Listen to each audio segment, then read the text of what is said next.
Isa katao sa sunog na naganap sa Binondo, Maynila kaninang umaga.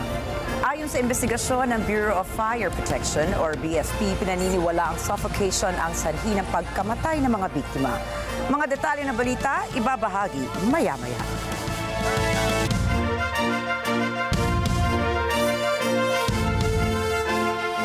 Magandang gabi. Ako po si Ricky Mathay. At ako si Nina Richie Alago Flores. Ito ang Mata ng Agila International para sa mga headlines ngayong Biyernes ng gabi. Pilipinas at Japan nagsagawa ng bilateral maritime cooperative activities sa West Philippine Sea.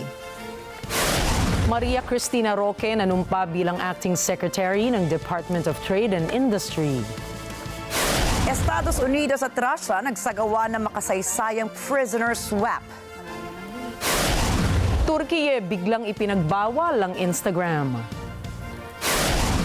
At abangan ang mga nakakaantig na istoryang nakalap namin sa 2024 Paris Olympics.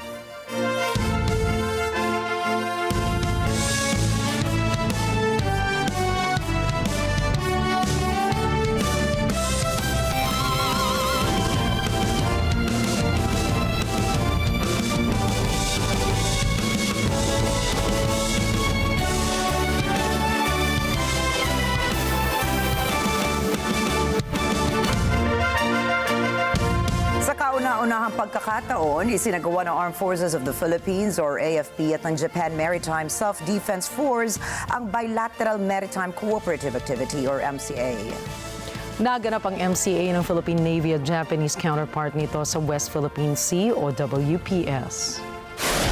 Ayon kay AFP Public Affairs Office Chief Colonel Cercis Trinidad, ang MCA ay bahagi ng patuloy na pagsisikap ng Pilipinas at ng Japan na palakasin ang pangrehiyon at pandaigdigang kooperasyon tungo sa pagsasakatuparan ng isang malaya at bukas na Indo-Pacific. Dineploy ng Philippine Navy ang missile frigate BRP Jose Rizal nito, samantalang ipinadala naman ng Japan ang destroyer nitong JS Sazanami para sa MCA. Kabilang sa joint drills na ginawa ng dalawang bansa sa WPH or PS ay communications exercise, tactical maneuvering at photographic exercise. Sinabi ni Colonel Trinidad na ang joint exercises na ito ay nagpapalakas ng tactical capabilities ng Philippine Navy at ng Japan Maritime Self-Defense Force. Ang MCA ay isaan niyang pagpapahayag na ang Pilipinas at Japan ay magkatuwang sa kanilang pangako na panatilihin ang kapayapaan at seguridad sa Indo-Pacific region. Interesado ang pamahalaan ng Canada na makilahok kasama ang Pilipinas sa Maritime Cooperative Activity or MCA nito sa West Philippine Sea. Yan ang sinabi mismo ni Lieutenant Colonel Jason King, Defense Attaché ng Canada, subalit hindi naman kinumpirma ni Lieutenant Colonel King o ni Canadian Ambassador to the Philippines David Hartman kung magsasawgawa nga ba ng MCA ang HMCS Montreal sa pagbisita nito or deployment sa Asia Pacific. Nasa Pilipinas ang HMCS Montreal para sa isang goodwill visit mula August 2 hanggang August 6. Matatandaang sumama ang warship ng Canada sa MCA ng Armed Forces of the Philippines, US Navy at Japan Maritime Self-Defense Force na isinagawa noong Hunyo sa WPS. Nakatakda ang Pilipinas at Vietnam na magsagawa ng joint training exercise sa West Philippine Sea. Kinumpirma ito ng Vietnamese Defense Ministry kung saan itong Miyerkules ay naglayag ang CSB 8003 vessel patungo sa Pilipinas. Ayon sa Hanoi, ang pagbisita ng puwersa ng Vietnam ay isang oportunidad para paigtingin ang parehong puwersa ng Coast Guard ng dalawang bansa. Layo ng isasagawang joint drills ang isulong ang comprehensive cooperation sa pagitan ng Vietnam at Pilipinas at makapag-ambag din sa peace, stability, security at safety ng karagatan sa rehiyon. Inihayag din ng Defense Ministry na sa isasagawang joint drills ay magkakaroon ng search and rescue, fire prevention at sea fights exercises. Matatanda ang bumisita si Pangulong Ferdinand Marcos Jr. sa Vietnam. Dito nagkasundong dalawang bansa na sabay na palakasin ang kooperasyon ng mga Coast Guards nito sa South China Sea para mapayapang solusyonan ang mga insidente sa karagatan. Itinilaga ni Pangulong Ferdinand Marcos Jr. si Undersecretary Maria Cristina Roque bilang Acting Secretary ng Department of Trade and Industry or DTI.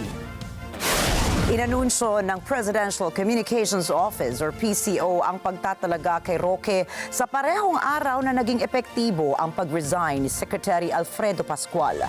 Bago naging acting chief ng DTI, nagsilbi si Roque bilang undersecretary ng ahensya na namuno sa Micro, Small and Medium Enterprises or MSME Development Group. Nagpatupad siya ng iba't ibang mga programa at inisyatiba na nakapagbigay ng malaking tulong sa mga MSMEs. Ayon sa PCO, naniniwala si Pangulo Marcos na si Roque ay isang mahusay na opisyal para sa pagiging pansamantalang pinuno ng nasabing ahensya. Umabot na sa 276 million pesos ang halaga ng tulong na naihatid ng Department of Social Welfare and Development o DSWD sa mga naapektuhang lugar at individual ng nagdaang bagyong Karina at habagat sa bansa. Ayon sa DSWD, nakapag-abot din ang ahensya ng higit sa 1 milyong family food packs sa mga biktima. Ang mga ito ay mula sa Metro Manila, Central Luzon, Calabarzon, Mimaropa at Bicol Region. Kasamang naipamahagi ng ahensya ang humanitarian aid donations mula sa United Arab Emirates. Nag-abot din ang tulong pinansyal ang ahensya sa pamamagitan ng DSWD field offices. Ayon sa ahensya, ang mga pamilyang nasiraan ng bahay dahil sa kalamidad ay nakatanggap ng 20,000 pesos. Batay sa datos ng ahensya, may higit 5,000 families o katumbas po yan ng higit 19,000 individuals ang nananatili pa rin ngayon sa mga evacuation centers. Kasalukuyan minomonitor na FIVOX ang Bulkang Taal matapos itong mag-alboroto.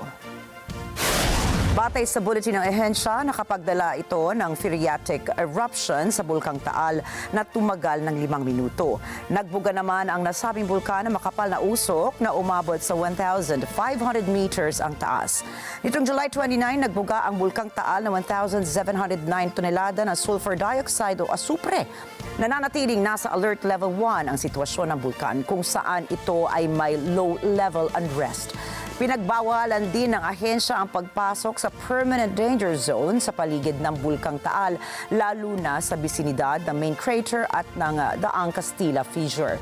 Bawal din ang paglipad ng mga eroplano o ibang aircraft malapit sa bulkan. Naghahanap ngayon ang gobyerno ng Pilipinas ng paraan para mapalaya ang mga may sakit na Pilipinong marino na hawak bilang bihag ng grupong Houthi. Kinumpirma ni Honorary Consul to Yemen Mohammad Saleh Al-Jamal na ilang crew members ng MV Galaxy Leader ang nakararanas ng mga isyong pangkalusugan. Ayon sa kanya, nagpapakita ang mga Pilipinong crew ngayon ng mga sintomas ng malaria. Humingi na ng tulong si Al-Jamal sa mga otoridad ng Sanaa para mapalaya ang mga marino dahil sa lumalalang kalagayan ng kanilang kalusugan. Tatalakayin muna ng Sanaa ang issue kasama ang mga espesyalista at ang Presidency ng Republika ng Yemen sa ilalim ng gobyernong Houthi. Sa kabila nito, ang mga may sakit na Pilipinong marino ay tumatanggap naman na ng tulong medikal. Nagpadala ang Sanaa ng mga espesyalista na doktor sa Galaxy Leader. Asahan naman po ang panibagong rollback sa presyo ng produktong petrolyo sa susunod na linggo. Batay sa 4 na araw na pagtataya ng Department of Energy Oil Industry Management Bureau, posibleng hindi gumalaw o bumaba pa ng 20 sentimos ang presyo ng kada litro sa gasolina. 20 sentimos hanggang 40 sentimos naman ang rollback sa presyo ng kada litro ng diesel. Ang kerosene ay nasa 30 sentimos hanggang 35 ang bagsak sa presyo ng kada litro nito.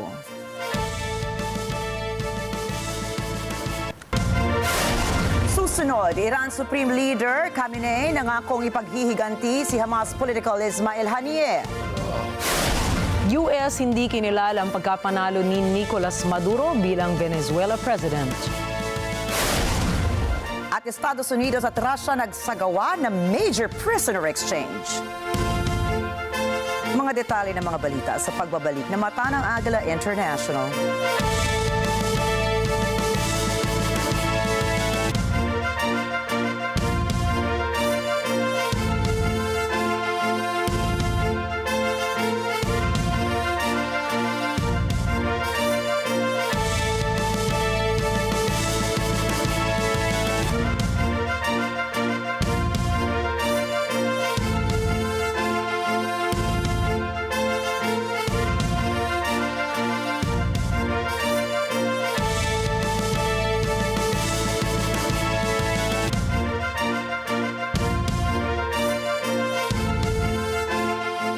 Ngayong alam na natin kung sino ang nagkukunwaring Daphne, malalaman na kaya natin ang tunay niyang pakay? Nakuha ko na ang buhay mo. At ngayon, makukuha ko na rin ang lalaki mo.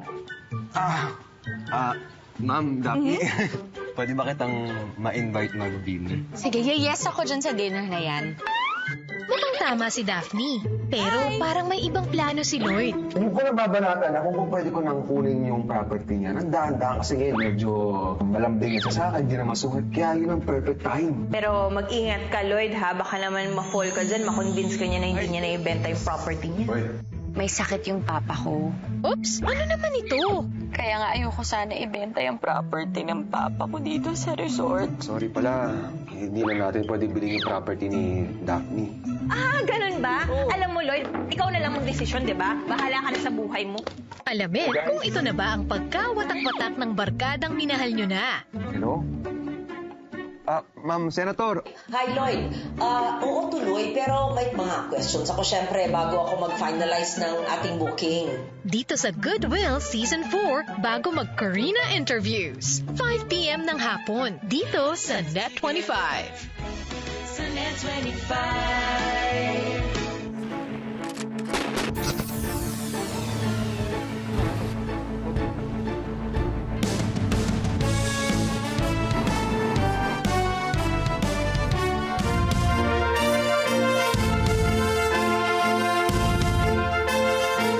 Nangako si Iran Supreme Leader Ayatollah Ali Khamenei na ipaghihiganti nila ang pagkamatay ng Hamas political leader na si Ismail Haniyeh. در پی شهادت مجاهد بزرگ آقای اسماعیل هنیه رئیس دفتر سیاسی حماس، حضرت آیت الله خامنه‌ای رهبر معظم انقلاب اسلامی در پیامی ضمن تسلیت شهادت این رهبر شجاع و مجاهد برجسته به امت اسلامی و جبهه مقاومت و ملت سرافراز فلسطین تاکید کردند رژیم صهیونی جنایتکار و تروریست با این اقدام زمینه مجازات سختی را برای خود فراهم ساخت و خونخواهی او را که در حریم جمهوری اسلامی ایران به شهادت رسید وظیفه خود می‌دانیم. Kaugnay nito, ayon sa reports, ipinag-utos ng Iran leader ang pag-atake ng direkta sa Israel. Kapwa kasi isinisisi ng magkaalyadong Hamas at Iran ang pagkamatay ni Haniyeh sa Israel. در همین زمان که ما مصاحبه داریم فرمانده کل سپاهپاسداران ایران اعلام کرد که پاسخ رو خواهد داد. في هذه اللحظات التي نجري فيها هذا المؤتمر الصحفي أعلن القائد العام لقوات حرس الثورة الإيرانية أن الرد الإيراني قادم لا محالة. و بنابراین پاسخ رو اسرائیلی ها راجع به این جنایتشون خواهند گرفت. وبالتالي فإن الإسرائيليين سوف يتلقون الرد المناسب لعمليتهم الإرهابية هذه. اینکه حزب الله چگونه راجع به هدف قرار گرفتن ضاحیه پاسخ بده مطابق با روال خودشون و تصمیمات خودشون عمل خواهد کرد. أما كيف سيبادر حزب الله إلى الرد على الجريمة النكراء التي استهدفت بالأمس الضاحية الجنوبية لمدينة بيروت، نريد القول أن حزب الله هو لديه ملء الإرادة في أن يتخذ الشكل والزمان المناسبين لتوجيه رده إلى العدو الصهيوني. الان یک جنگی وجود داره و دو طرف در واقع اسرائیل مورد هجوم زیادی قرار گرفته از اطراف مختلف. Kaya naman ng Israel, hindi pa rin nito kinumpirma o itinanggi sa ngayon kung may kinalaman nito sa pagkamatay ng Hamas leader. Bagamat nangako naman si Israeli Prime Minister Benjamin Netanyahu na patuloy silang lalaban at nakahandaan niya ang kanilang bansa para sa anumang posibleng mangyayari, inihiyag din na nakapaghatid sila ng crushing blows sa kanilang mga kalaban. ישראל נמצאת במוכנות גבוהה מאוד לכל תרחיש, הן בהגנה, הן בהתקפה.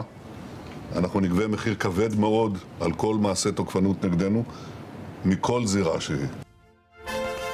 Samantala, libo-libo naman ang nagtipon-tipon sa kapital ng Iran na Tehran kasabay ng isinagawang prosesyon sa kabaong ng nasawing Hamas leader. Pinangunahan ng Iran Supreme Leader ang seremonya sa pinaslang na leader.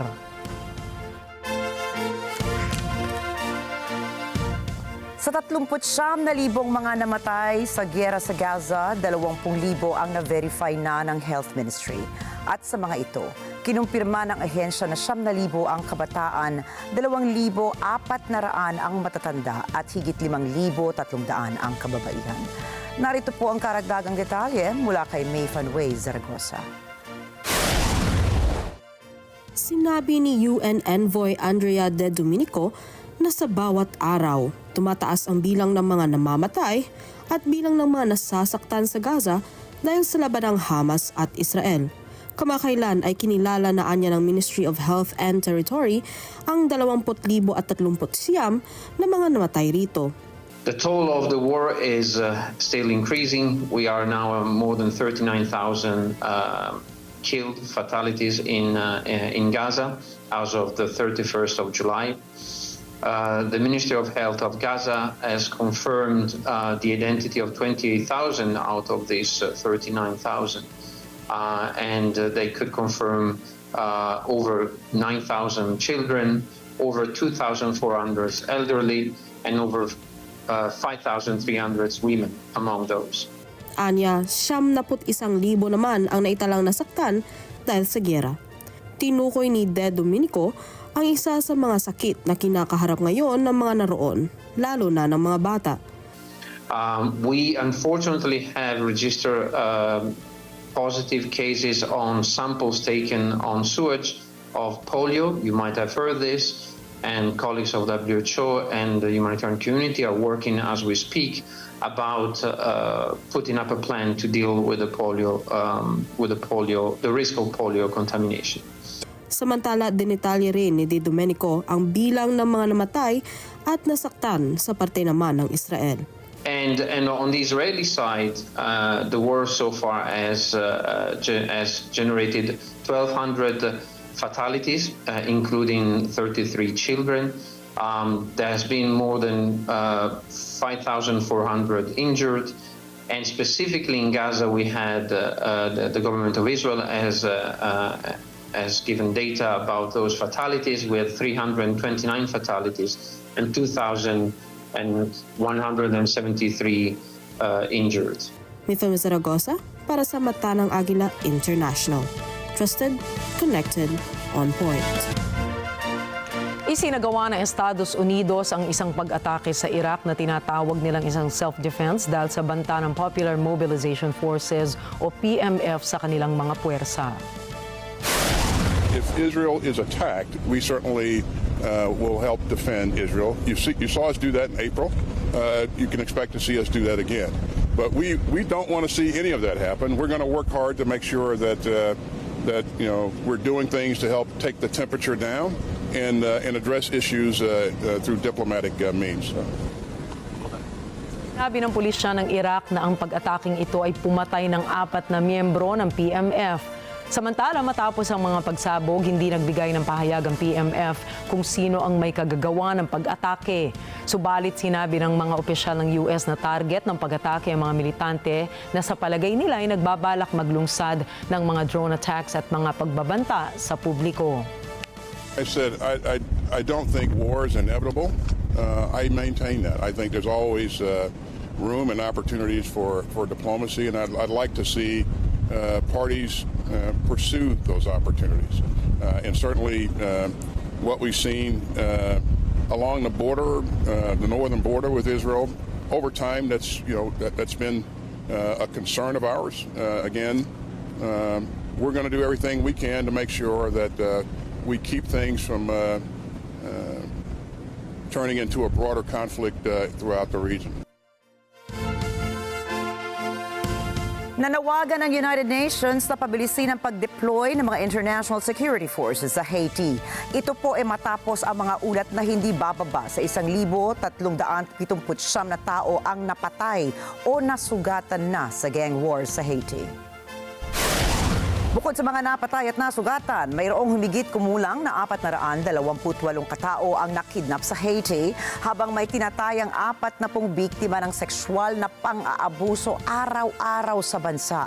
Ayon pa sa ulat, bumaba na ang bilang ng mga nasawi sa mga nakaraang buwan, subalit tumataas naman ang bilang ng mga batang nare-recruit sa mga gangs at ang mga kaso ng sexual na karahasan. Kontrolado ng mga armadong gang ang karamihan sa kabisera ng Haiti mula nang napatay ang dating Pangulong si Jovenel Moïse noong July 2021. Upang masugpo ang kaguluhan at mapadali ang malayang halalan sa susunod na taon, ang unang detachment ng isang international task force ay dineploy sa Port-au-Prince noong June 25. Kinilala ng Estados Unidos ang kandidato ng oposisyon na si Edmundo Gonzalez Urrutia bilang tunay na nagwagi sa halalang pagkapangulo ng Venezuela. Sinabi ni U.S. Secretary of State Antony Blinken na ang ebidensya ay napakalakas at malinaw na si Gonzales ang nakakuha ng pinakamaraming boto sa halalan. Nagpahiwatig din siya ng posibleng parusang aksyon sa Venezuela bagaman hindi direktang nagbanta ng bagong mga sanctions. Samantala, ang Brazil, Mexico at Colombia ay sama-samang nanawagan kay Pangulong Nicolas Maduro ng Venezuela na ilabas ang detalyadong bilang ng mga boto. Sí, es probable que hoy hablemos por teléfono con el presidente Lula y con el presidente Petro sobre las posturas que se tienen en el caso de Venezuela. Planteamos, primero, que no haya violencia. Segundo, que se respete la voluntad de los venezolanos. Tercero, que se presenten las pruebas, las actas del resultado electoral. Y cuarto, que no haya injerencismo. O sea, el no. Sinabi nila na dapat masuri ng walang kinikilingan ang mga resulta at lahat ng mga umaaksyon ukol dito ay dapat iwasan ang paglala ng karahasan. Matapos patalsikin ng Venezuela ang diplomats ng Peru at Argentina palabas ng bansa, nag-take over ang Brazil sa mga embahada ng mga bansang ito sa Caracas. Narito po ang report ni Bernhard Gonzaga. Dahil sa kritisismo ng bansang Peru sa resulta ng eleksyon sa Venezuela, kung saan sinasabing nanalo muli si Pangulong Nicolas Maduro, pinatalsik mula sa Caracas ang diplomat sa embahada nito. At dahil dito, pumasok sa eksena ang Brazil para mamagitan sa mga isyu ukol sa Peruvian citizens sa Venezuela. Umeksena na rin ang Brazil sa embahada ng Argentina sa Caracas. Kasama ang diplomat ng Argentina sa iba pa mula sa ibang bansa sa Latin America na pinatalsik ng gobyerno ni Maduro mula sa mga embahada nito sa Venezuela. Ang iba pang mga bansa ay Chile, Costa Rica, Panama, Dominican Republic at Uruguay. Lahat ay dahil sa pagtuligsa ng mga ito sa eleksyong naganap. Pinutol ng Caracas ang relasyon nito sa Peru nang kinilala ng 5 na nanalo ang lider ng oposisyon na si Edmundo Gonzalez. Wala na ring laman kahit bandila ang konsulado nito sa Caracas. Ayon sa isang residente, suspendido ang consular services nito. Un familiar el día lunes que vienen desde Mérida, pero para que no se sigan el viaje de gastar los viáticos y venimos a ver si están atendiendo y no está la bandera y tampoco está personal diplomático, fue la respuesta que nos dieron, que hasta nuevo aviso eso está suspendido. Pinroklama ng Venezuelan Electoral Council si Maduro na nanalo sa eleksyon noong 28 ng Hulyo na may 51% ng boto. Ngunit ayon sa oposisyon, 70% ng boto ay para kay Gonzalez. Maraming bansa sa kanluran kasama na ang Brazil at Estados Unidos ang humihingi ng komprehensibong tali ng boto. Si Maduro ay Pangulo ng Venezuela mula noong 2013. Bernhard Gonzaga para sa Mata ng Agila International. Trusted, connected, on point. Hinatulan ng isang dating Honduras Police Chief ng 19 na taon na pagkabilanggo sa Estados Unidos. Ito ay matapos niyang aminin ang pagkakasangkot niya sa isang sabwatan upang protektahan ang mga shipments ng cocaine sa bansa. Si Juan Carlos Bonilla Valladares, na mas kilala bilang El Tigre, ay naging miyembro ng Honduran National Police sa loob ng ilang dekada bago siya naging pinuno nitong taong 2012. Naging makapangyarihan si El Tigre sa pamamagitan ng pagpapabilis ng trafficking ng cocaine at paggamit ng karahasan, kabilang na dyan ang pagpatay upang protektahan ang kalakalan ng droga sa Honduras. Naaresto si Bonilla Valladares noong 2022 matapos siyang ituring na kasabwat ng dating Pangulong Juan Orlando Hernandez sa mga krimen nito. Ang kanyang anak na nasa courtroom noong hinatulan siya ay nagsabing pinaninindigan ng kanyang ama ang pagiging inosente. Sinabi niya na umamin lamang ng kasalanan si Bonilla Valladares dahil umaasa siyang makalaya balang araw.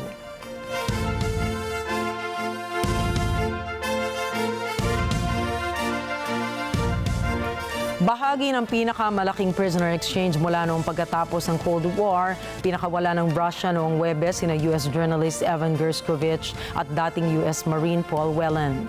Sinasabing masela ng kasunduang ito na inayos ng lihim ng dalawang panig ng higit sa isang taon. NJ De Guzman para sa report.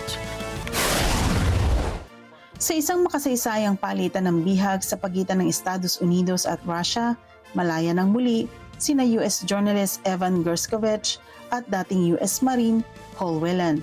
Ayon sa White House, ipinagkasundo ng Estados Unidos ang maselang palitang ito sa Russia at iba pang mga bansa.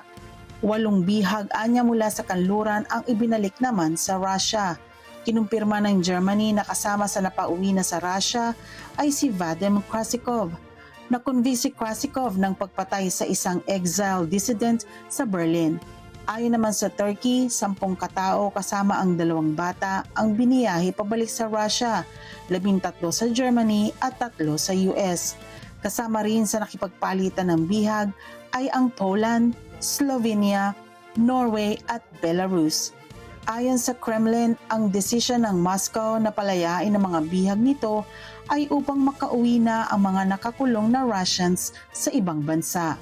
Samantala, hindi napigilang maging emosyonal si US National Security Advisor Jake Sullivan nang ilarawan niya ang kolektibong paggawa sa likod ng pagpapalaya sa American citizens na nakakulong sa Russia. Anya, ang araw na ito ay dapat paghukutan ng inspirasyon. Pinasalamatan ni Sullivan ang mga ahensyang tumulong sa prisoner swap na ito, yaong mga hindi kilala ng publiko, ngunit tunay anyang mga dedikado sa kanilang mga tungkulin.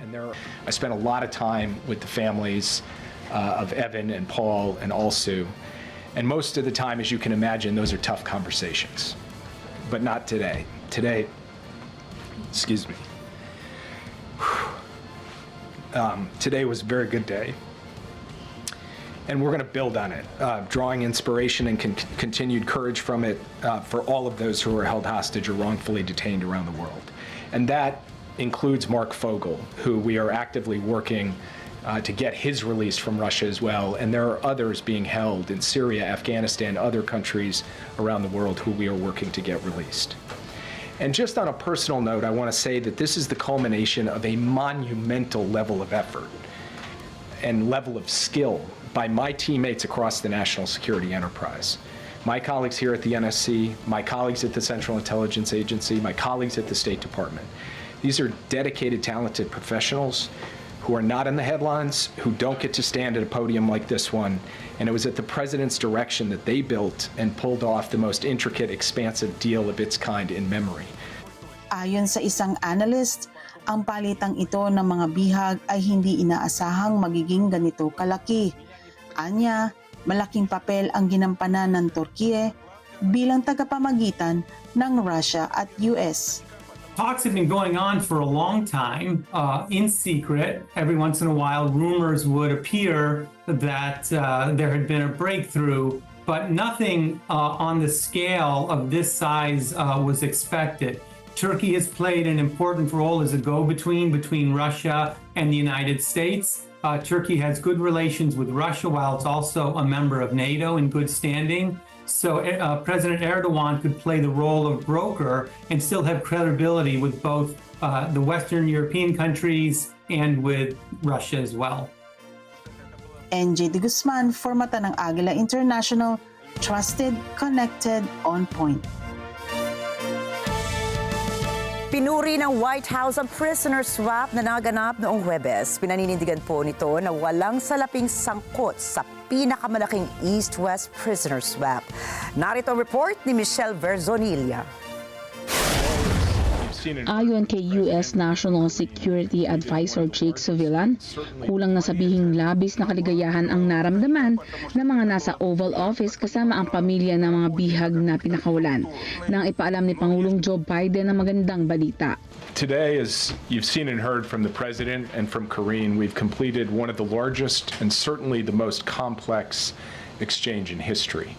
And Paul Whelan, Evan Gershkovich, Alsu Kermasheva, and Vladimir Kara-Murza, 3 American citizens and 1 American green card holder, are finally coming home.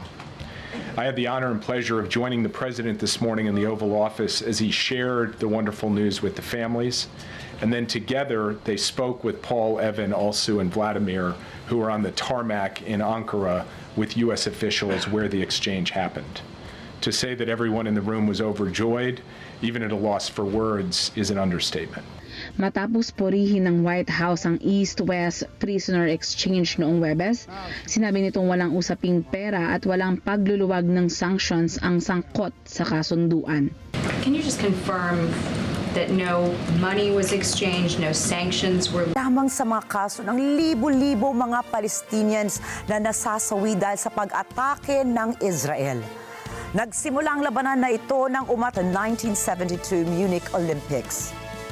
Pinasok naman noong 1978 ng Israel ang timog na bahagi ng Lebanon para tambangan na ang mga Palestinian guerrillas na nasa likod ng pag-atake sa Tel Aviv. Kasunod po nito ang naging paglusob ng Israel sa Lebanon noong 1982 kung saan ay gumawa sila ng tit-for-tat border fire.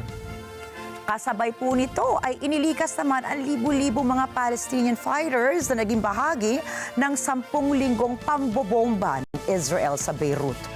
Dagdag pa rito ang daan-daang mga sibilyan sa Palestinian refugee camps ng Sabra at Shatila na walang awang pinagpapatay ng sa utos ng mga sundalo ng Israel. Sunod-sunod naman po na pag-atake ang ginawa ng Hezbollah noong 1996 sa mga Israeli forces na nasa katimugan kung saan ay nagpaulan sila ng mga rockets patungong Israel. Dahil po dito ay isinagawa naman ng Israel ang 17 araw na tinatawag nilang Operation Grapes of Wrath na nakapagtala na higit sa 200 pagkamatay. Subalit ay sinabi naman ng spokesperson ng Foreign Ministry ng China na si Lin Jian, kinababakala nila ang nangyayaring insidente at mariin niyang kinukundena ang pagpaslang sa pinuno na si Haniyeh. Anya, kinakailang upatigil na ang mga ganitong uri ng 劝说力度，切实为平息加沙战火做出真诚努力。 Kasunod nito ay pinahayag naman ng U.S. Secretary of State na si Antony Blinken na walang kinalaman ng U.S. sa pagkamatay. Taliwas ito sa pananaw ng Deputy of Russian Foreign Minister na si Mikhail Bogdanov kung saan ay sinabi niya na hindi ito katanggap-tanggap na pagpatay at ito ay magpapalala lamang sa tensyon na mayroon na ang Israel at Hamas. Bukod po dito, ay nanawagan naman ang EU spokesperson for Foreign Affairs na si Peter Stano na bantayan ang posibleng paglala ng sitwasyon na maaaring mag-uwi umano sa mas malaking digmaan sa Middle East. Kaugnay po nito ay hindi sinusuportahan ng EU ang anumang pagpatay na nakapaloob sa batas ng International Relations and International Criminal Justice. Samantala, libo-libong mga tao naman sa Iran ang nagmarcha para sa yumaong political chief ng Hamas na si Haniyeh.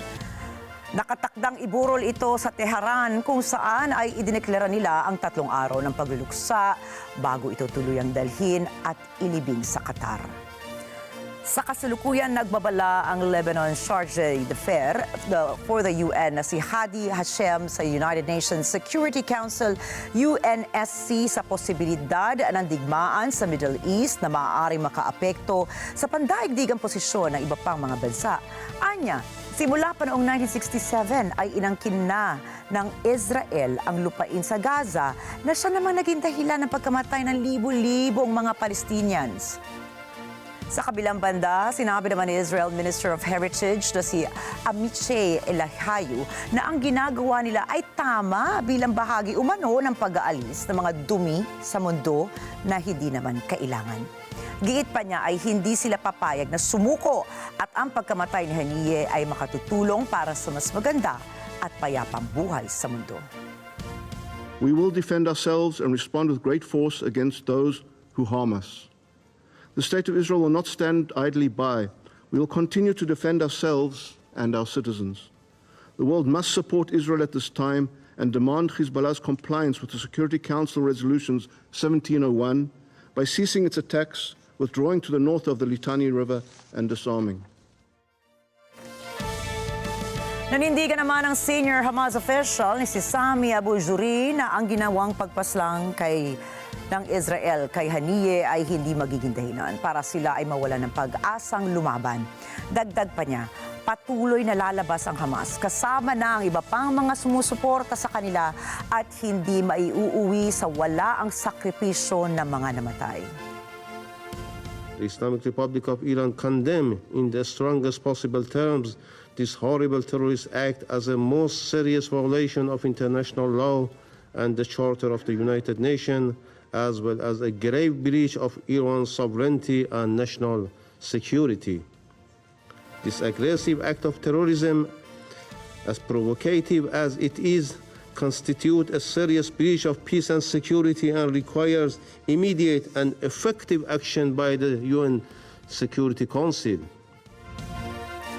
Kasunod nito ay pinag-utos naman ng gobyerno ng Germany at USA na umalis na sa Lebanon at hanggat maaari ay huwag na muna bumisita sa mga nasabing bansa. Ito ay dahil sa pagpoprotesta na isinasagawa sa West Bank kaugnay ng pagpatay kay Haniyeh. Bukod po dito ay kinundina rin ng Tunisia at Turkey ang nangyaring pagpaslang habang sinabi naman ng Yemen's Houthis na asahan ng Israel ang matinding pagganti matapos mamatay si Haniyeh. Ayon sa Pangulo ng Iran na si Masoud Pezeshkian ay hindi na maiiwasan ang paglala ng tensyon sa Gaza, lalo na at pinaslang ng Israel ang pinuno nito. Anya ay mukhang malabong maipasa ngayon ang usapin sa ceasefire deal dahil sa ginawa ng Israel na siyang dapat paghandaan din ng Amerika. Labanan na nauwi sa pagkasira ng mga tahanan, mga paaralan, mga ospital at iba pang infrastruktura na minsan naging kanlungan ng mga Palestinians. Hindi pa ba sapat ang mga buhay ng mga inosenteng sibilyan? Hindi pa ba sapat na marinig ang pag-iyak ng mga batang sugatan at nawalan ng mga pamilya? Sa halip na matigil ang karahasan ay isang balita ang mas magpapalala at ito po ay ang pagpaslang sa nirerespetong pinuno ng Hamas na si Ismail Haniyeh. Yan ngayon ang dahilan sa malabong ceasefire deal para sa Gaza na mukhang mauuwi na sa mas malaking digmaan sa Middle East. Sa ibang balita, patay ang 11 katao sa sunog na naganap sa Binondo, Maynila kaninang umaga. Ayon sa investigasyon ng Bureau of Fire Protection o BFP, pinaniniwala ang suffocation ng sanhi ng pagkamatay ng mga biktima. Karamihan sa mga biktima ay mga babaeng boarder sa isang mezzanine at ang mga nasa second floor ng gusali. Muna. Suffocate mo. And then pagka po kasi suffocate tayo, hindi na po natin alam ating gagawin. So hindi na po, feeling ko, hindi na po sila talaga nakalabas. May itsura sir, magkakatabi? Magkakatabi po. Hinihinalang tulog pa ang mga biktima ng naganap ang sunog kaya hindi nakalabas ang mga ito. Inimbestigahan pa ng BFP kung may permit ang boarding house at ang posibleng pananagutan ng may-ari. Aminado ang BFP na masikip ang lugar at gawa sa light materials ang gusali. Sa ngayon ay iniimbestigahan pa ng BFP ang sanhi ng sunog. Pero ayon sa kagawad ng barangay, sumabog ang tangke ng gas sa karinderya sa ilalim ng gusali na siyang maaring pinagmula ng sunog. Matapos ang 34 na taong pagkakakulong ay nakalaya na si Christopher Dunn, isang Missouri native na naakusahan ng pagpatay. Sa kabila ng pag-alma ng State Attorney General ay nagawang baligtarin ng kanyang mga abogado ang murder conviction laban sa kanya. Taong 1919, noong napatawan si Dunn ng first-degree murder charge para sa pagbaril sa 15 taong gulang na si Rico Rogers, ayon sa testimonya ng dalawang binatilyo na nakakita umano ng nasabing krimen. Agad naman nilang binawi ang kanilang mga pahayag. Sa isang recorded interview ay inamin ng isang witness na ginamit lamang nila ang pangalan ni Dunn dahil akala raw nito ay parte siya ng karibal nilang grupo. Ayon naman sa kampo ni Dunn, nasa bahay daw siya ng kanyang ina noong mga panahong yon at may testimonya pa ang kanyang kababata na magpapatibay sa kanyang alibi. Magmula noon ay patuloy na pinaglaban ito ng kanyang abogado at matapos ang 34 na taon ay makakasamang muli ni Christopher Dunn ang kanyang pamilya. At walang bibitiw, iba pa pong mga balita sa pagbabalik na Mata ng Agila International.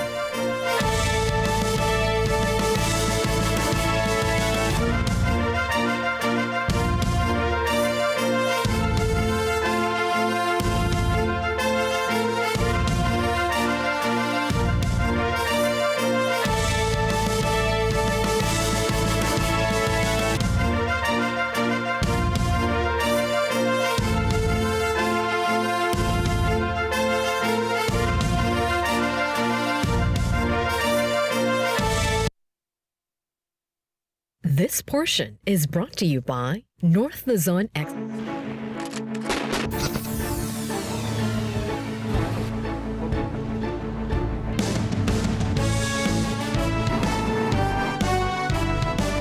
Ngayong alam na natin kung sino ang nagkukunwaring Daphne, malalaman na kaya natin ang tunay niyang pakay? Nakuha ko na ang buhay mo. At ngayon, makukuha ko na rin ang lalaki mo. Ma'am, Daphne, pwede ba kitang ma-invite mag-dinner? Sige, yes ako dyan sa dinner na yan.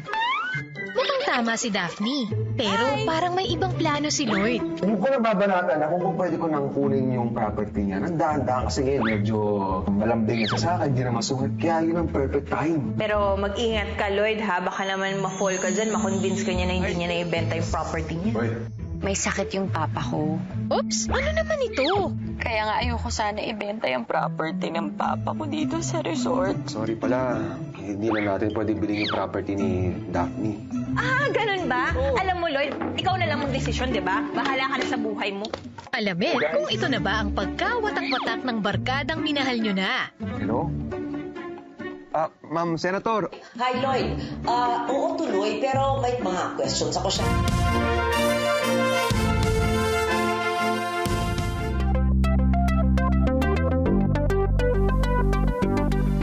Tinanggalan ng access sa Instagram ng Information and Communications Technologies Authority ng Turkiye ang mga mamamayan nito. Ito po ay kasunod ng pag-alis ng Instagram sa mga posts ng Turkish users na nagpapahayag ng pakikiramay sa pagkamatay ni Hamas political leader Ismail Haniyeh. Una ng kinastigo ni Turkish President Recep Tayyip Erdogan ang Instagram dahil din sa parehong dahilan na ito. Para sa Turkiye, hindi kinukonsidera nitong isang terror organization ng Hamas kundi mga liberation fighters, hindi katulad ng mga Western allies ng Israel.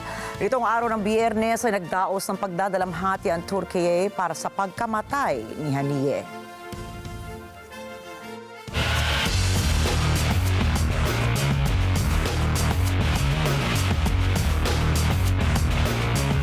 Natapos ang tennis career ni British tennis star Andy Murray matapos na mabigo sa men's doubles sa Paris Olympics. Matapos kasi na mag-withdraw sa singles competition ay nagpa siya ang 37 anyos na manlalaro na makilahok sa doubles para irepresenta ang kanyang bansa. Kasama niya sa doubles si Dan Evans nang subalit tinalo sila ni Taylor Fritz at Tommy Paul mula sa Estados Unidos sa score na 6-2, 6-4 sa quarterfinal draw. Matapos ang laro ay nagkaroon ng standing ovation sa court Suzanne Lenglen bilang pagkilala kay Murray. Nakakuha ng gold medal si Murray sa men's singles kalaban si Roger Federer, pati na rin ang silver medal sa mixed doubles sa 2012 London Olympics. Kasunod nito ay napanalunan niya ang US Open sa Arthur Ashe Stadium. Nakuha na rin ni Murray ang Wimbledon Grand Slam noong 2013 at 2016, ang unang Briton na nakakuha ng kampyonato simula noong mapanalunan ito ni Fred Perry taong 1936. Nakuha naman ang 3-time Grand Slam winner ang kanyang huling Olympic gold noong 2016 sa Rio de Janeiro sa Brazil. Magugunitang nagpasya si Murray na magretiro na pagkatapos ng Olympics dahil sa mga injuries na kanyang natamo sa kanyang karera. At patuloy pa rin namamayagpag ang mga pambansang atleta ng Pilipinas sa 2024 Paris Olympics. Kahit na mas matangkad ang kalaban ni Nesty Petesion sa women's 57-kilogram boxing competition, ay nagawa pa rin ng Olympic veteran na manalo via unanimous decision laban kay Jasmine Lamboria ng India. Aabante si Nesty sa round 16 at ang susunod niyang kakalabanin ay ang hometown bet na si Amina Zidani sa August 3. Ito ay magaganap ng alas 2 na madaling araw, Philippine time. Hindi rin po nagpatinag si Ira Villegas sa 50-kilogram women's boxing noong August 1. Napataob nito si Moroccan boxer Yasmin Motaki via unanimous decision din. Masayang-masaya si Ira dahil saktong nagdiriwang siya ng kanyang kaarawan noong August 1 nang masungkit nito ang tsansang mag-uwi ng gold medal para sa Pilipinas. Sasabak si Ira sa quarterfinal match laban kay Wasila Lakidri ng France sa August 4. Samantala, pinaghahandaan na ni Carlo Paalam ang laban nito kay Charlie Sr. ng Australia sa August 3. Gumawa naman ng record si Filipino rower Giovanni Delgaco sa Paris Olympics. Kahit hindi niya nauwi ang elusive Olympic medal, ay tinapos niya ang kanyang Olympic fight sa ika-20 pwesto sa women's rowing single sculls. Marami ang nag-aabang sa laban ni Paul Volter at world number 2 EJ Obiena na magaganap na bukas, August 3, alas 4 ng hapon. Subalit, bago ang laban ni EJ, ay parehong umaasa sina Lauren Hoffman at John Cabang Tolentino na makatawid sa round 1 ng hurdles event at makarating sa finals. Samantala, susubukan muli ni Golden Boy Carlos Yulo na maiuwi ang ginto para sa Pilipinas sa kanyang floor exercise finals na magaganap na po bukas, August 3 ng alas 9:30 ng gabi, Philippine time. Habang trending naman ngayon sa social media ang iba't ibang memes tungkol sa mga atleta ng Paris Olympics. Kabilang na dito ang cool and relaxed sports shooters na sina Kim Ye-ji ng South Korea at Dikech Yusuf ng Turkiye. Humanga ang marami kay Ye-ji dahil sa ipinakita nitong fashion sense at binitbit pa nito ang stuffed toy na elepante ng kanyang anak sa laban. Samantala, natuwa rin ang publiko kay Turkiye sharpshooter dahil sa kasimplehan ng sports outfit nito, wala siyang specialized lens at tanging eyeglasses at simpleng ear protectors ang kanyang suot. Parehong silver medals ang naiuwi ni Kim Ye-ji at Dikech Yusuf.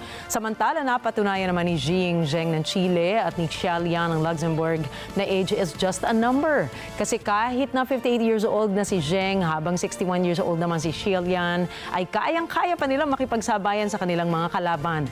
Bigo man silang makausad sa susunod na tennis rounds ay nagsilbi silang inspirasyon sa maraming tao at patunay na hindi hadlang ang edad sa pagkamit ng pangarap. At happy weekend po! Happy weekend! Diba? Happy weekend, Nina. Happy weekend po sa inyong lahat. At tandaan, mula Lunes hanggang Biyernes, narito kami para maghatid ng balita sa mandako na mundo. Muli, ako po, si Ricky Matay. At ako naman si Nina Richie Alagaw Flores. Ito pa rin ang mata ng Agila International para naman sa mga balitang nangyari sa iba't ibang panig ng mundo. Dako naman tayo kay Alma Angeles para sa Net 25 World News. Take it away, Alma.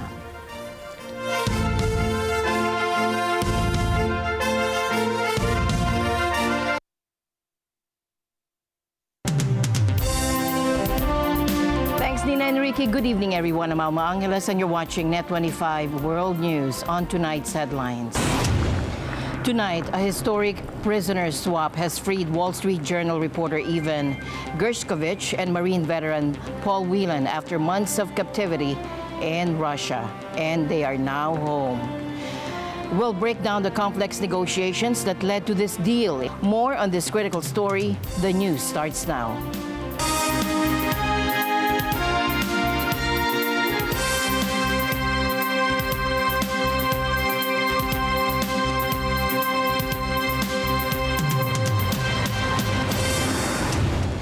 Tonight, a historic prisoner swap has freed Wall Street Journal reporter Evan Gershkovich and Marine veteran Paul Whelan after months of captivity in Russia, and they are now home.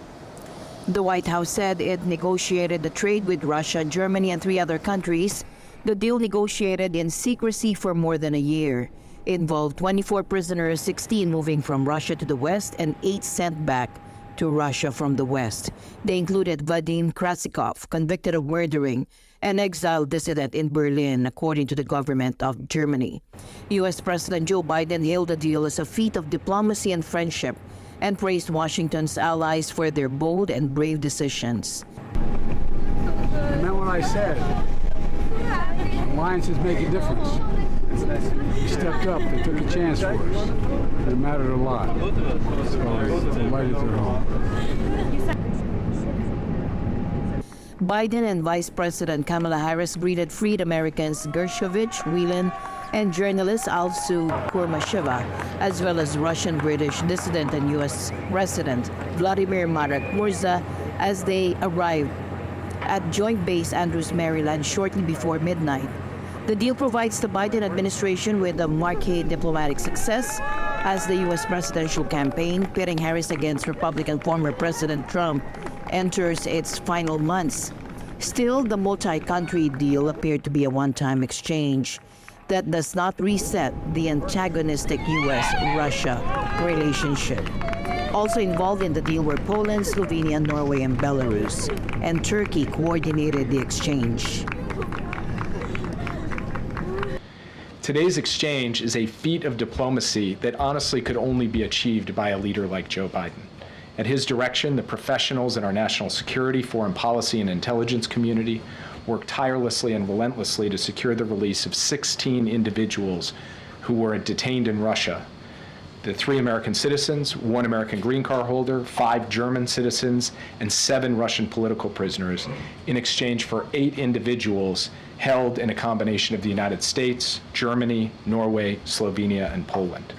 The president was himself personally engaged in the diplomacy that brought this about, including multiple conversations with Chancellor Scholz, with the other leaders of the countries who provided some of the Russians as part of the exchange, and most recently, as has now been reported, calling the Prime Minister of Slovenia early in the afternoon of Sunday, July 21st, to coordinate the final arrangements, to make the final piece of this deal fall into place.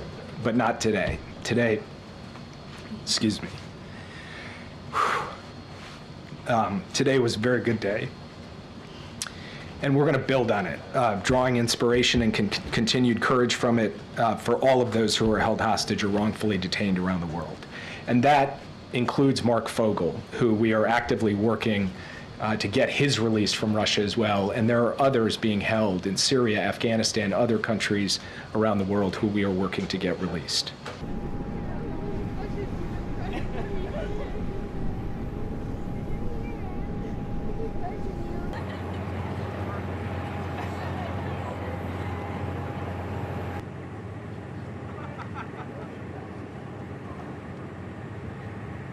U.S. Vice President Kamala Harris commended the prisoner swap with Russia, stating that the Biden administration never stopped fighting for their release. She made the remarks at a press conference before boarding Air Force 2 in Houston, Texas. As President Biden announced earlier today, Paul, Evan, Asu, and green card holder Vladimir, who were unjustly held in Russia, will soon be reunited with their loved ones. They and their families have shown incredible courage in the face of atrocious and devastating circumstances. Russian authorities arrested, convicted them in sham trials, and sentenced them to long prison terms. This has been an appalling perversion of justice. Over many years, President Biden and I and our team have engaged in complex diplomatic negotiations to bring these wrongfully detained Americans home.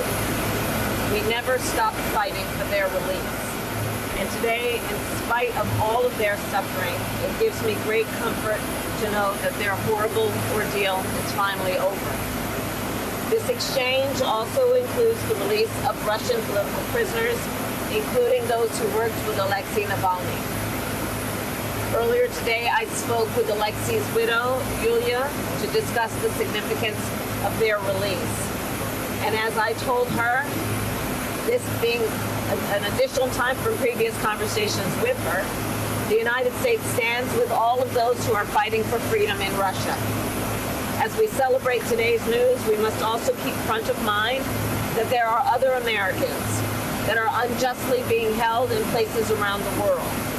And we will never stop fighting for their release. As Vice President, it has been my honor to work alongside our President, Joe Biden, to bring home more than 70 Americans in the last 3.5 years. And we will never waver in our commitment to bring home every American who has been wrongfully detained or held hostage.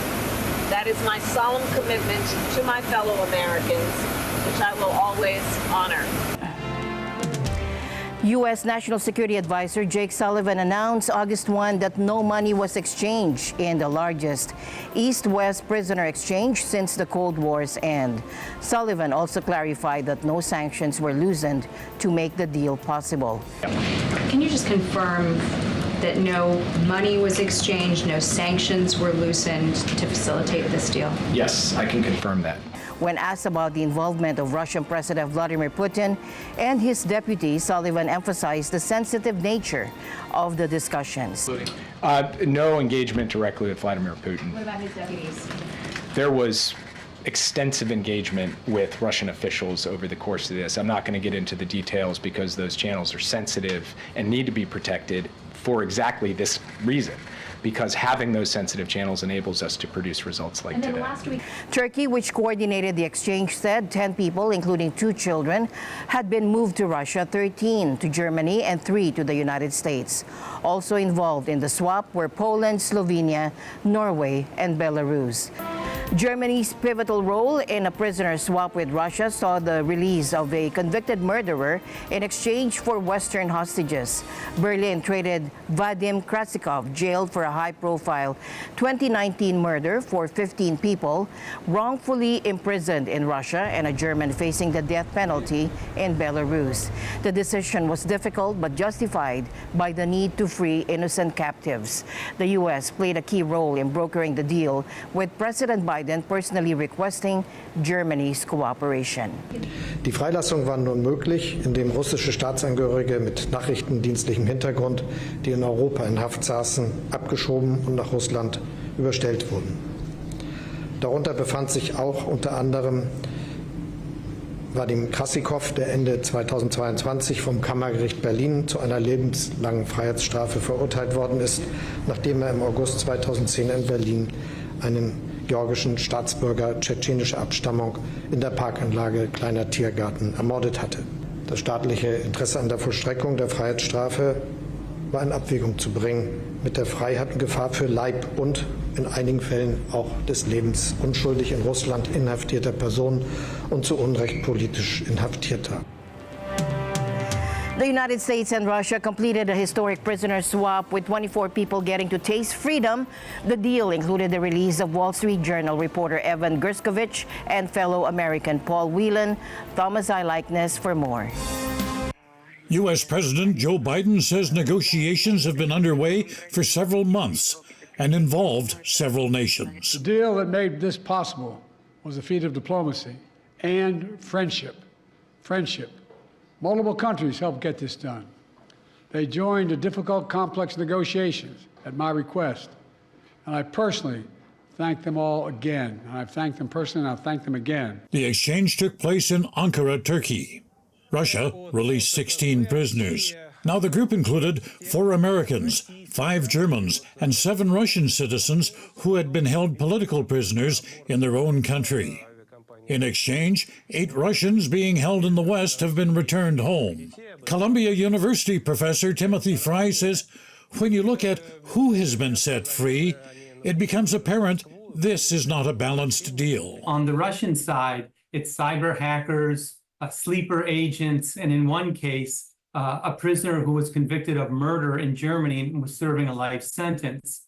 On the side of prisoners being released from Russia, it's primarily journalists, human rights activists, and anti-war protesters. So the moral quality of the types of groups that are being released is quite different in both cases. Despite that, Biden defends the swap. Deals like this one come with tough calls, and there are never any guarantees. But there's nothing that matters more to me than protecting Americans at home and abroad. And so we'll continue to work for the release of all wrongfully detained Americans around the world. Meanwhile, former President Donald Trump criticized the deal. He claims he could have got the Americans released without giving up anything. Biden's response to that? Why didn't he do it when he was president? Trump went on with baseless speculation that a cash exchange may have been involved. U.S. National Security Advisor Jake Sullivan says no money changed hands and no sanctions were loosened to secure the deal. Then there's the question of timing. Columbia's Professor Fry speculates that Moscow wanted the deal done before this fall's U.S. elections. Certainly, the Kremlin would prefer to have Donald Trump in the White House. But their experience during the Trump presidency was that Trump promised a lot but delivered very little. And I think they might have been concerned that even with a Trump victory, it would have been difficult to get a prisoner swap of this size through the Congress. Fry adds that by making the deal now, it could strengthen those in the West who are arguing for a peace deal in Ukraine that would be favorable to Moscow. A second factor, more strategically, is this move could be done to strengthen those in the West who are arguing for a peace deal in Ukraine that would be very favorable to Russia. So a peace deal that would allow Russia to keep the territories that it has seized from Ukraine, and also one that would keep Ukraine from joining NATO. So one thing that this does is help to strengthen those in the West who are making the argument that the Kremlin can be a reliable partner. Whatever the motive, 16 people who had been held in Russian prisons are now enjoying their freedom. Thomas I. Likeness, Net 25 World News. In a significant development, a major East-West prisoner swap has taken place, raising questions now and sparking debates on both sides. Political scientist and solicitor Boris Pastukov has shared insights into the timing, scale, and potential motivations behind this move, questioning why such a large exchange was made and why it happened now. Two mysteries here. One is why such a scale, and the second one is why now. For me, why now is a far bigger question, because by all logic, they should have waited for the new administration to come in, and whatever the gesture of goodwill or whatever the trading they were planning to do under the table in exchange for this prisoner swap should have been done with the new administration. Makes no sense whatsoever to do it with the current one. There are two explanations to see why now, but one is that they do want to support someone. And in this case, highly unlikely it's Kamala Harris. I'm kind of, my unlikely theory, I don't believe it's true, but it would have been interesting if they announced that Donald Trump has been a mediator and that he was the one who managed to persuade Putin to do that. Would have been a nice, nice gesture in support of him. Pastukov suggests that there could be a strategic motive, potentially aimed at influencing political narratives in the U.S. He explains how the timing of the swap might be used politically, especially in the context of the upcoming U.S. elections.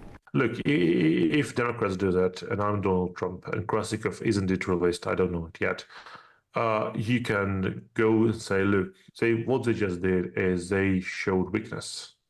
They allowed a killer to come back to Russia, as will provoke a wave of new murderers, because now they know that they can get any guy back. And if I was in the White House, I would have gotten those people back just by calling Putin and saying, get my people back, which is sort of Trumpist style. So a large part of it is going to be about how they can spin this news.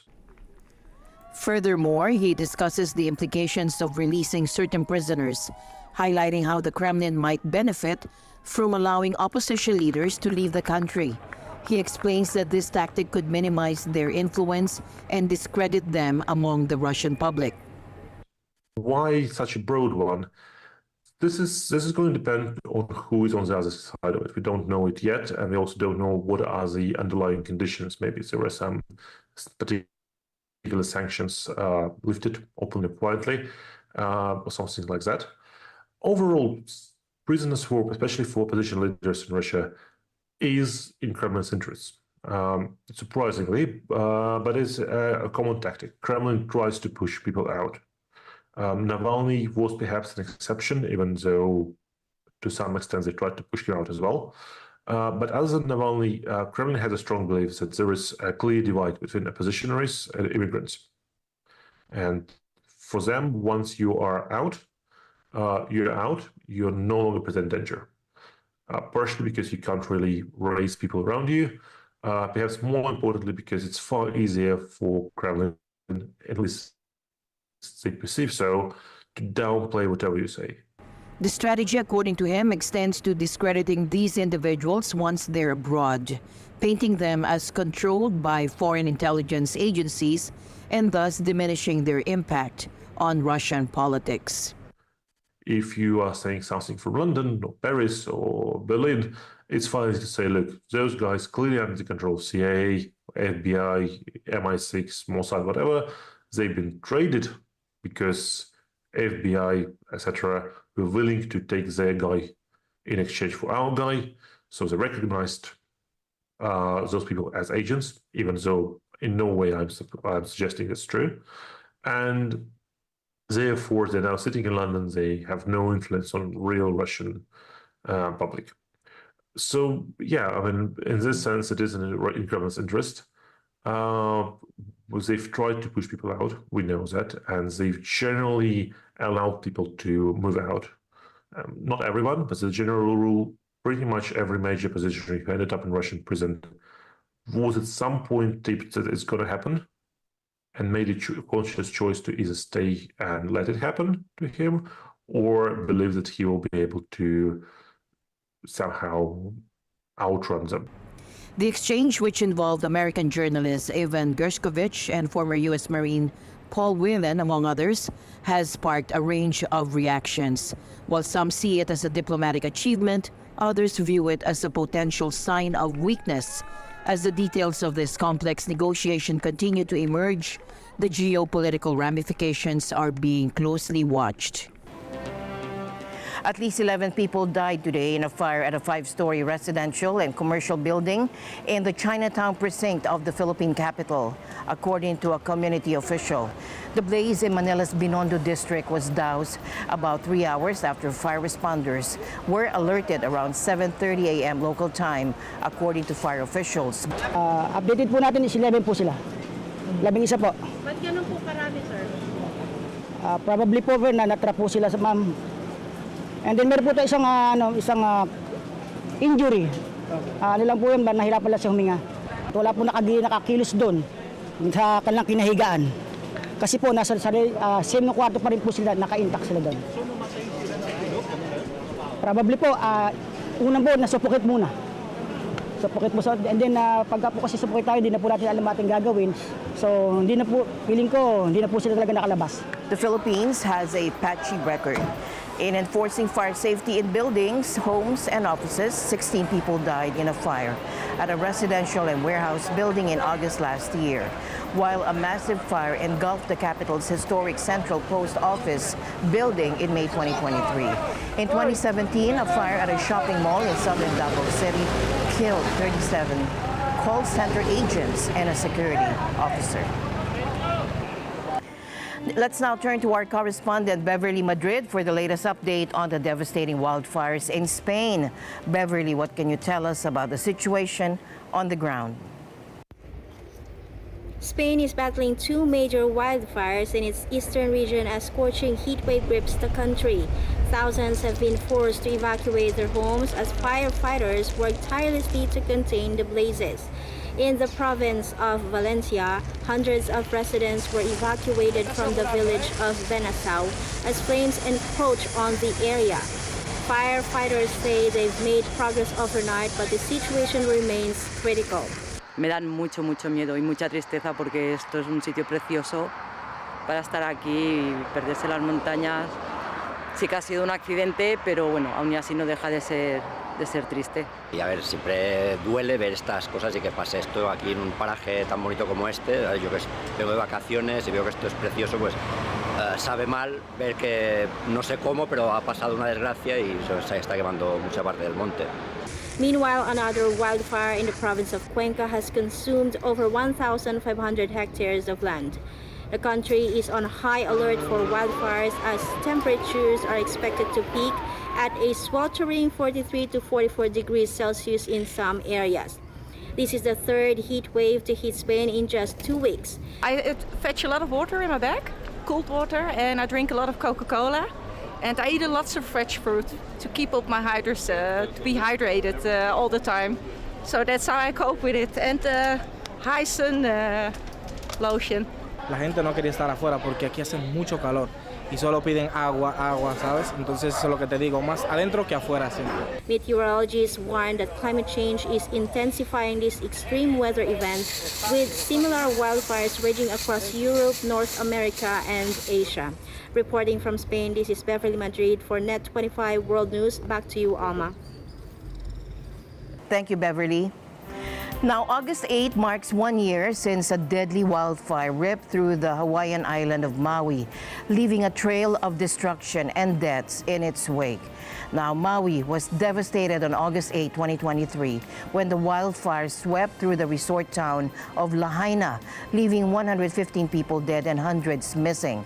Fueled by strong winds from a passing hurricane and dry conditions, the wildfire tore through Lahaina, forcing some survivors to jump into the Pacific Ocean to escape the flames. Many said they had little or no warning of the fire, prompting officials to launch reviews of the island's emergency alert protocols. I was the last one off the dock when the firestorm came through the banyan tree and took everything with it. And I just ran out to the beach and I ran south and I just helped everybody I could along the way. You gotta know when you can. So that's my, and I told my kids, you guys run, don't turn around and look for me. And my 9-year-old couldn't. She just kept telling me, Mom, I can't. Please, Mom. The fire was the deadliest in the U.S. since a 1918 forest fire in Minnesota and Wisconsin killed more than 450 people. Coming up next on the program, the showdown of the century. Billionaire tech tycoon Elon Musk and Venezuelan President Nicolas Maduro have escalated their social media feud to a whole new level. Maduro has thrown down the gauntlet, challenging Musk to a physical brawl, and the Tesla CEO has boldly accepted. Stay tuned for all the explosive details. Join Open for Business as we speak with one of the country's A-list fashion designers, Francis Libiran, a name synonymous with luxury, intricate details, and show-stopping gowns. Watch as he reveals his fascinating transition from architect to fashion icon and successful entrepreneur. As a designer, it's such an honor to do something for your country. I was in that place wherein I wanted my designs to be known worldwide, and Olympics is one of the platforms in doing that. Open for Business with Cesar Vallejos, Sunday, 9 p.m. Sunday 25. Billionaire tech tycoon Elon Musk and Venezuelan President Nicolas Maduro have taken their social media clash to a new extreme. Maduro has issued a challenge to Musk for a physical brawl, which the Tesla CEO has accepted, and both figures have even set conditions for the victor. Our upcoming report provides more details on the heated exchanges and the unlikely showdown that has everyone buzzing. In a surprising twist in the world of modern geopolitics, Elon Musk has agreed to a public challenge from Venezuelan President Nicolas Maduro for a fight on national television. This announcement has set social media ablaze, adding to the growing animosity between the two. Musk, the CEO of SpaceX and Tesla, and Maduro, the embattled socialist leader of Venezuela, have been at odds amidst the ongoing political and economic turmoil in Caracas. Maduro's recent election win, criticized for alleged fraud and suppression of opposition, has been widely contested. Musk has not shied away from criticizing Maduro, using his social media platform X to voice his disapproval of the Venezuelan leader. The confrontation began when Maduro accused Musk of orchestrating cyber attacks against Venezuela, including an alleged hacking incident at the National Electoral Council. Elon Musk, estás desesperado. Te fuiste de boca, Elon Musk. Contrólate, que te van a llevar al fracaso, igual que esta derecha llevó al fracaso a todos los políticos estadounidenses. Elon Musk, quien se mete conmigo, se seca. Quien se mete con Venezuela, se seca. Elon Musk. ¿Quieres pelea? Vamos a darle, Elon Musk. Estoy listo. Soy hijo de Bolívar y de Chávez. No te tengo miedo, Elon Musk. Vamos a darnos, pues. Donde quiera. Como decimos en Caracas, en los barrios. Si tú quieres, yo quiero, Elon Musk. Di dónde. Pero a Venezuela se respeta. No aceptamos intervencionismo de nadie. Musk, known for his bold online persona, responded quickly on X with, "I accept," sparking a storm of reactions. He further taunted Maduro, referring to him as a big guy, and taking a playful jab at Facebook's Mark Zuckerberg by calling him a little fellow. Musk then escalated the situation with a bold proposition. He said, "If I win, he must step down as dictator of Venezuela. If he wins, I'll give him a free trip to Mars." Que acepta el reto que yo le hice. Elon Musk, vamos a darnos. Pero vente para acá, en el poliedro, tú y yo. Si te gano, Elon Musk, te acepto el viaje a Marte. Pero te das conmigo. Musk retorted by calling Maduro a donkey, later issuing a sarcastic apology that compared the Venezuelan leader unfavorably to the animal. The unusual challenge arises against the backdrop of Venezuela's disputed presidential election. Maduro's victory, tainted by accusations of vote rigging and the exclusion of key opposition candidates, has faced heavy criticism, both domestically and internationally. And we asked to provide immediate access to the voting records. Our patience and that of the international community is running out. It's running out on waiting for the Venezuelan electoral authorities to come clean and release the full detailed data on this election. Opposition figures argued that the election, which saw Maduro win 51% of the vote against retired diplomat Edmundo Gonzalez, was manipulated. The contentious results have led to protests and a wave of arrests. As the world watches, the bizarre spectacle of a potential fight between Musk and Maduro underscores the unpredictable nature of contemporary global politics. And whether this face-off will actually take place remains uncertain, but it certainly adds a new dimension to this ongoing crisis in Venezuela. And that's it for tonight's broadcast. For everyone here on Net 25 World News, I'm Alma Angeles. We'll see you back next week. Have a great weekend. Good night.